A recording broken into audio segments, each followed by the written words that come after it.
Incredible flavours, even better stories. One pour, 10 minutes.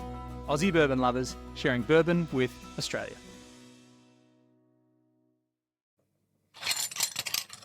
So the first thing you got to do with a cork pop here is you got to take the cap off it, and then you got to get to the Pop pot. What are we drinking, Dave? This is a chicken cock single barrel bourbon. Cheers. Cheers. So it's a reserve cask, Kentucky straight bourbon whiskey, and it's an almighty 130.8 proof, 65.4%. And this was one of our last additions to our collection of bottles that we bought. It might have even been the last one we bought, wasn't it? Because we were really like maxing out how many bottles we could bring back. Yeah, and we thought we could possibly get maybe one more. And this was one we tried a few of their different ones. Yeah. And this was the one we picked. I've never been so ready to use the... Oh, just what are you getting on the nose there? H? How was the nose experience of that? It was good. Was it? Yeah. Went straight past the nose and onto the palate. I just went straight for the palate. Now you can pretend. You can tell us the nose, I'll tell the palate. I was about to share my badly informed guessing insights into what I think here. I've never been so inclined to use the expression rum and raisin as I have for the nose of this, which I know is terrible because it's not rum. It's of course it's bourbon, but rum and raisin. I'm gonna have a confession now as to why I went straight to the. You're thirsty? It's been a long time since you had a drink? No, when you bought this bottle, we'd been tasting lots of bourbons. All day long. All day it was long. Late in the afternoon. It was a hot day. And one of my rules is that you shouldn't buy a bottle at the end of the day because inevitably it's definitely we get the back end of the day. and we taste it and go, why did we buy this? With this particular bottle, I remember tasting it going, nice, but I've had nicer. But I let you get it because I love the bottle so much. And I normally stick to the rule that it's got to taste really, really good. But this one, I loved the bottle. It was a very retro, old school, vintage bottle. But what I'm really excited about is when we got back and tasted it, I really liked it.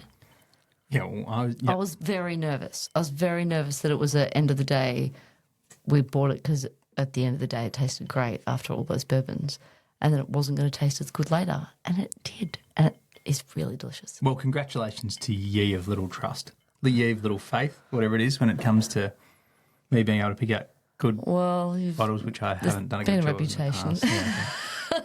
Well, it's been a big day. We brought that rule in because there's a couple of bottles sitting on our shelves that we're not going to drink because you bought them at the end of the day. And then definitely some up there that I'm not that into. Yeah. Yeah, okay. But that's okay.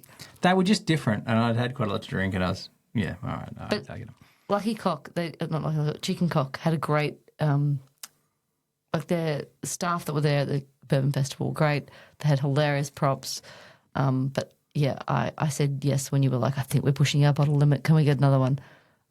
I will confess, I said yes because the bottle is so cool. Let's be clear about this. I asked that question maybe 30 times that day and the day after, or the day before it was. The answer was often no. Mostly the answer was no. So can we go through a few things here? This is 6 years old. It's got a great colour to it. Yeah. So rum and raisin on the nose.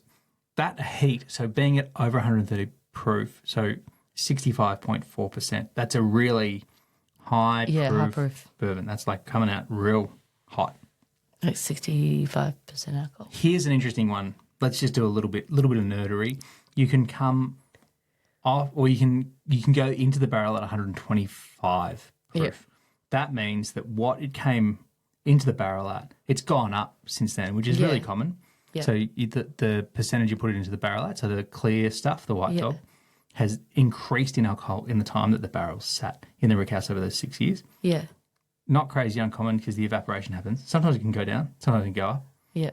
Science, #science. Love the science.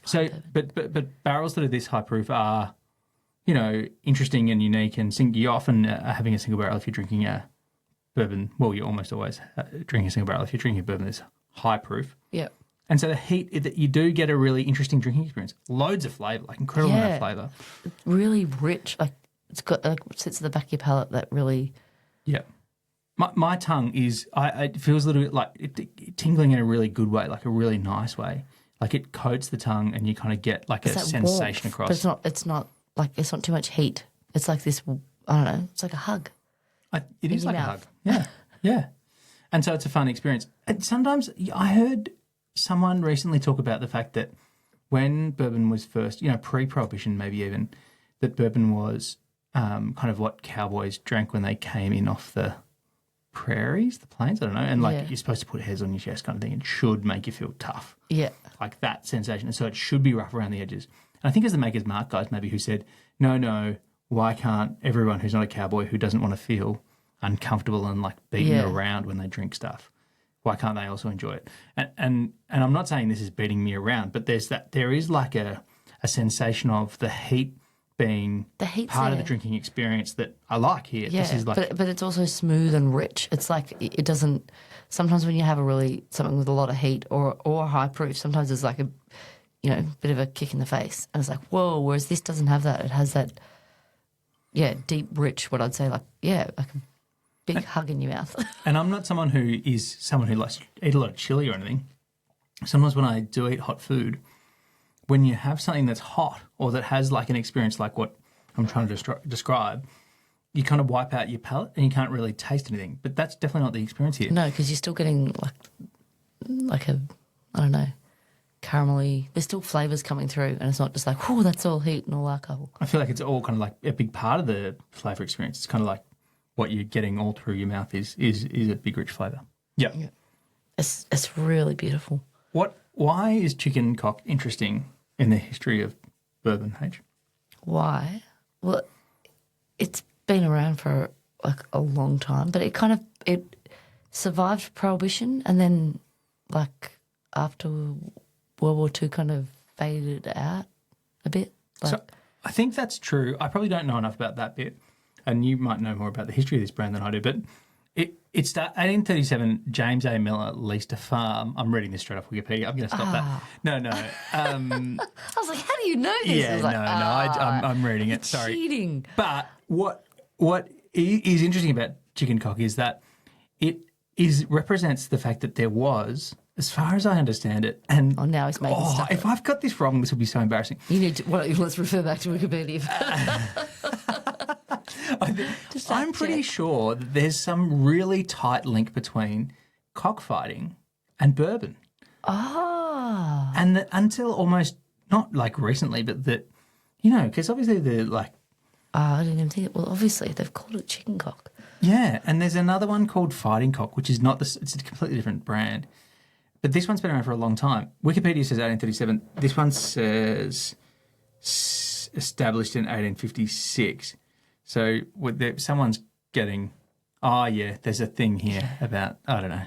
Stop reading facts. It's been around for a long time, but I know from chatting to the people there at the festival that it like kind of died out and then someone restarted it again. So this is true. I love with some of the great bourbon stories is people have kind of rediscovered brands that were there for so long and reignited them. It's kind of true of all of them, isn't it? Like Michter's is a great story of that. Like that's only really been kicked up again in the last so with 20 years? Chicken cock, can we get that in Australia, Dave, or is that on your trip to America? Yeah, sorry. I feel like we opened too many bottles that you're not able to get your hands on. I tell you what you all need to do. If you like this, hop on a plane. And come with us to Kentucky. Well, yeah, come with us to Kentucky first and drink lots of bourbon and then work out what you really like. That's a good first step. Good recommendation. Second step, get some extra luggage, pay the extra luggage allowance and just load up your suitcase with lots of whiskey. Then in terms of bringing them back into the country, bring children or like friends who don't drink so that you can 18. have Oh, do you? Okay. Yes. Just trying to think about how to get your duty-free allowance up. Okay. Take a lot of non-alcoholic drinking friends with you. Non-alcoholic friends. I don't think round up your non-alcoholic friends. Are they really friends? And give them all a bottle allowance. But yeah, if you are in the US, try chicken cock because it really, like it just, I don't know, it has that deep, rich flavour that is really delicious. There's something special as well about, and I'm staring at this mostly full bottle still, going, oh, I'm going to enjoy every glass I get of this. That drinking experience, because and it's not just the high proof. This is a really nice bourbon. That drinking experience it feels quite special. Single barrel, big, kind of drinking experience, lots of flavour. It's one that you can leave it sitting there for a while. And like the flavour still keeps like changing a little bit and stays there. Whereas some when you have them and it's like delicious or it's nice or it has that whatever flavour you're getting and then it's gone. This I find it sits there for a while and like I'm drinking it slower. But maybe that's the higher proof. Who knows? Maybe I'll pour some more. Cheers. Cheers. Thanks for listening. Make sure you're connected with us on TikTok, Instagram and YouTube, and stay connected with us by clicking subscribe on your favourite podcast app.